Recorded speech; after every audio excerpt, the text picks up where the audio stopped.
C'est une perte, comme N'Golo Kanté est une grande perte aussi pour l'équipe de France.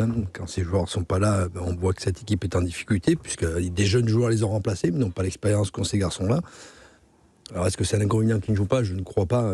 Ça ne sert à rien de prendre un joueur qui n'a pas joué depuis 6 mois, qui a été blessé depuis le mois d'août. Je pense qu'il a fait une grosse erreur de ne pas se faire opérer au mois d'août, dès sa blessure. Il a attendu 1 mois pour essayer de revenir, mais je pense que c'était un fiasco ce qu'il a pu faire. Donc, et au-delà de ça, plus c'est pour l'impersonnel. Donc c'est difficile d'avoir un joueur qui soit présent et bien dans sa tête pour pouvoir jouer une compétition de cet ordre-là. Et là, on rigole pas. Je pense pas que Didier Deschamps ait pensé une seule fois déjà le prendre. Parce qu'il n'est pas. Vous pensez que le sélectionneur a temporisé en se disant la porte n'est pas fermée, mais il se doutait bien que ça ne serait pas possible. Bien sûr, comme ça calmait tout le monde. Tu ne pouvais pas annoncer trop tôt non plus que Pogba ne serait pas là. Parce qu'il faut concentrer tous les autres joueurs aussi qui doivent prouver à Didier Deschamps qu'ils peuvent être sélectionnés. Voilà. Mais vous ne pouvez pas débuter une compétition avec un joueur qui n'a pas joué depuis 6 mois. D'abord, il se met en danger lui, Didier Deschamps, parce qu'il va perdre sa crédibilité. Et vis-à-vis du groupe aussi. Comment imaginer qu'il se blesse au bout du premier entraînement ? Vous ne pouvez pas faire venir un autre joueur ? Enfin, c'était tellement problématique. Je pense que c'est la meilleure chose qui peut arriver à Didier Deschamps. Et ça l'a libéré même peut-être d'un poids aussi. Est-ce que c'est le lieu pour revendiquer un soutien ? Je vous pose la question. Je pense que le football, c'est un tel moment de fête qu'il faut le garder festif en le gardant important. Faut être honnête. Quand il y a des moments, il y a des événements qui bousculent la société, qui traumatisent une société, nous sommes les premiers à faire une minute de silence au début d'un match. Je suis sûr que dans votre carrière, cher Alain Roche, vous avez dû faire des moments, des minutes de silence pour célébrer un moment, pour commémorer une souffrance collective, quelque chose qui a bousculé la société. Donc, on le fait, mais en même temps, il faut donc accepter qu'il y ait parfois des points de rencontre. Il faut le faire juste assez intelligemment pour que, ça serve à quelque chose, et deux, que ça ne détériore pas l'ambiance bon enfant qui doit régner dans les matchs. Maintenant, pardon de vous dire ça, moi je suivais un moment des matchs, y compris dans des équipes plus locales. La violence, elle est même dans les matchs au tout début, très jeunes, des petites équipes, chez les amateurs. Il y a cette violence, le non-respect de l'arbitre. Il faut qu'on revienne à simplement une chose simple, le football doit rester une fête.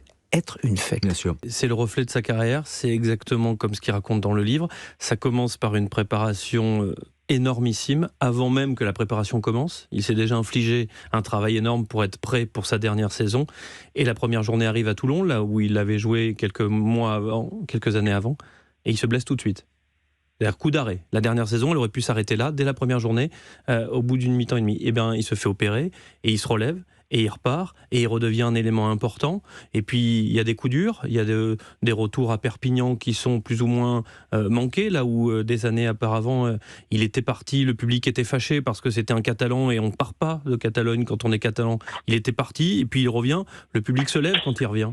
Et ça a été une série d'émotions fortes, et ça a été crescendo jusqu'au titre, et même sur la finale. C'est une finale de rêve, mais au bout de 20 minutes, il s'éteint, il a un KO, et il regarde la finale sur le côté, mais finalement, il a pu en profiter 2 fois, parce que la finale, elle est pliée au bout de 20 minutes, il était sur le terrain, puis après, il a pu savourer les 60 minutes sur le côté, même si c'est peut-être pas comme ça qu'il a vécu. Sans doute, mais en tout cas, vous n'avez pas de regrets, c'est ce que l'on ressent, et ce que l'on lit entre les lignes aussi, Guilhem Guirado, par rapport à votre carrière qui aurait pu être peut-être un peu plus fluide, avec un peu plus de réussite également.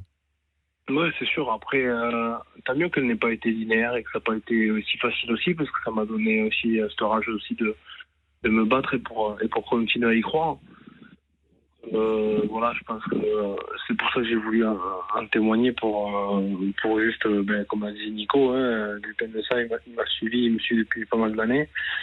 C'était vraiment quelque chose de très important pour moi de le témoigner. Et voilà, je pense que si ça peut donner quelques leçons, parce que souvent les gens font des raccourcis assez rapides et assez simples sur le fait que une carrière de rugby, c'est que du positif. Non, il y a énormément de positif, mais il faut savoir aussi tout ce qu'on engendre et tout le travail qu'il y a derrière. Parce que souvent on fait énormément de concessions, et voilà, quand on a la chance de vivre des moments aussi forts dans une carrière et aussi riche, là, c'est bon. Et est-ce qu'on y croit à Marseille, Jean-François Pérez? Parce que à Marseille, il y a la... Non, mais attendez. Non, attendez, il y a l'apparence déjà, voilà, de la rue, quand on lit la Provence tranquille, qu'on se dit... À Marseille, évidemment. Mais à Marseille, voilà, donc dans la rue, ok, on y croit, c'est bien sûr. De langue, on y croit, mais véritablement, au club... Logiquement, non, mais vous avez l'effet, en effet, olympique de Marseille, irrationnel, qui n'est pas à négliger. Et puis il y a deux choses dont on n'a pas parlé, et qui, mine de rien, peuvent également avoir leur importance. La première, c'est qu'Antonio Conte, l'entraîneur de Tottenham, ne sera pas sur le banc demain soir. Il est suspendu.